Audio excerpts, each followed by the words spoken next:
ان کے دور ہی میں الحمدللہ جسے پنجابی میں کہتے ہیں بوٹے پہ بوٹا لگتا ہے، تو مالک نے انہی کے دور میں ہمیں ایک اور عظیم شخصیت، عالم، باعمل، اخوت، محبت، بھائی چارے اور حق سچ کی بات کرنے والے ہمیں دیے، جن کا نام میری مراد مرزا محمد علی آف جہلم ہے۔ کیڑی جتنا دل ہے۔ آج کیا تکلیف تھی، آج کی رات مفتی تقی عثمانی صاحب شام غریبہ کی مجلس اگر کر لیتے اور اہل بیت کا دفاع کرتے بیٹھ کے، جو وہ کہتے ہیں نہیں ہم کرنے والے ہیں، تو کیا حرج تھا؟ کیا اتنا گڈ جیسچر نہیں جانا تھا ان کی طرف سے؟ مفتی منیب الرحمان صاحب ایک لائیو سیشن کر لیتے، کیا جانا تھا؟ لیکن نہیں، کیڑی جتنا دل ہے۔ ساجد میر صاحب ایک کر لیتے، کیا جانا تھا؟ کیڑی جتنا دل ہے۔ جی نیکسٹ۔ کیا مرضی میرے بھائی، اب تو ہن تے گل ود گئی ہے۔ ہاں جیڑا تانوں تنگ کرے نا، کوئی کہے ایتھے ہاتھ بننا ہے، کوئی کہندا ایتھے، انہوں کو یار میں بند ہی نا، گل ختم۔ اور یہ آپ غصے میں بھی کہہ رہے ہوں گے تو ایک اور سنت پہ عمل کر رہے ہوں گے، ارسال الیدین۔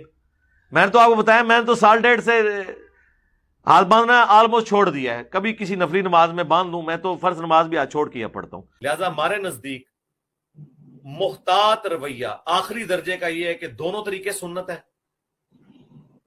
اور اگر جان کی امان پاؤں تو عرض کروں کہ ہاتھ چھوڑنے والا طریقہ ہاتھ باندھنے سے زیادہ بہتر ہے۔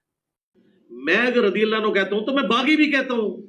میں حضرت طلحہ، زبیر، سیدہ عائشہ، حضرت معاویہ رضی اللہ عنہ اجمعین وعلیہم السلام اجمعین، ان سب کو حضرت علی کی حکومت کا باغی بھی کہتا ہوں۔ کہ ماتم، نوحہ، اس حوالے سے نوحہ کے جس میں چیخو پکار ہو، ایک تو ہے کہ آپ نظم کے انداز میں کرتے ہیں، وہ بالکل ثابت ہے۔ اس حوالے سے نوحہ کے جس میں چیخو پکار ہو، ایک تو ہے کہ آپ نظم کے انداز میں کرتے ہیں، وہ بالکل ثابت ہے۔ اور آپ دیکھ لیں کہ ہمارے پاکستان سے بریلوی جاتے ہیں نا، امام کعبہ کے پیچھے نماز نہیں پڑھتے، لیکن وہاں شیعہ آپ دیکھیں گے امام کعبہ کے پیچھے نماز پڑھتے ہیں۔ یہ الگ بات ہے کہ وہ دیکھتے ہیں کہ صرف ماربل کے اوپر نماز پڑھتے ہیں، قالین پہ نہیں پڑھتے، اور چونکہ وہاں پہ وہ ٹکی والا بھی ایشو ہو جاتا ہے ان کے لیے، تو وہ ان کے ہاں چونکہ افضل ہے، ہمارے ہاں بھی یہ افضل ہے، وہ ذرا بہت زیادہ اس میں غلوب کر گئے، اور کیونکہ وہاں پہ وہ ٹکی والا بھی ایشو ہو جاتا ہے، وہ ان کے ہاں چونکہ افضل ہے، ہمارے ہاں بھی یہ افضل ہے، وہ ذرا بہت زیادہ کر گئے، اور چونکہ وہاں پہ وہ ٹکی والا بھی ایشو ہو جاتا ہے ان کے لیے، تو وہ ان کے ہاں چونکہ افضل ہے، ہمارے ہاں بھی یہ افضل ہے، وہ ذرا بہت زیادہ اس میں غلوب کر گئے۔ میرا تو ٹکیا کے اوپر بھی کلپ لاکھوں لوگوں نے دیکھا ہے، میری بھی کوشش ہوتی ہے کہ میں یعنی نیکڈ زمین کے اوپر نماز پڑھوں، یہ افضل ہے، سنت بھی یہی ہے۔ کالا لباس نبی الاسلام کا سب سے مرغوب، بلکہ کہنا چاہیے محبوب لباس ہے۔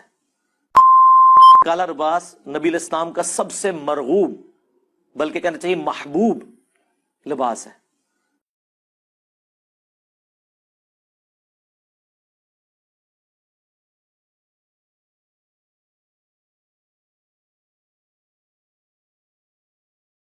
میرے بھائی اب تو ہن تے گل ود گئی ہے۔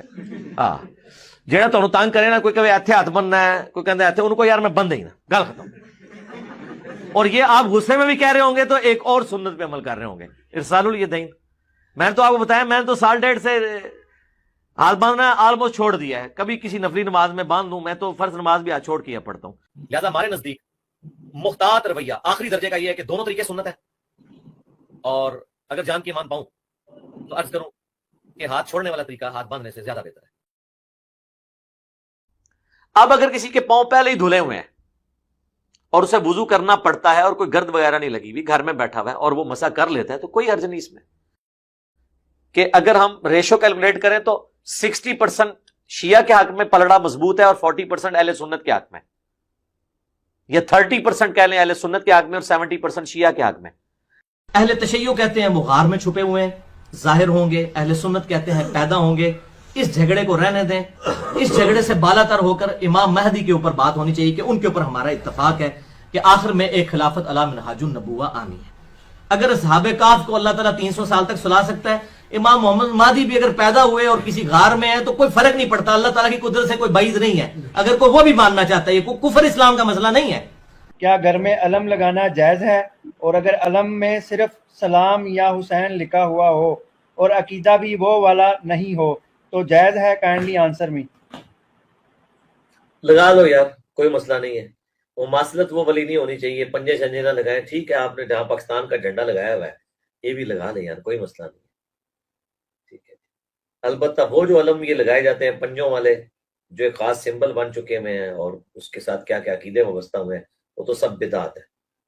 ٹھیک ہے، تو سلام یا حسین نہ صرف لکھیں، میری مانے تو آپ اس پہ سلام یا رسول بھی لکھیں، سلام یا علی بھی لکھیں، حسن بھی لکھیں، فاطمہ بھی لکھیں، ساروں کے نام لکھیں نا.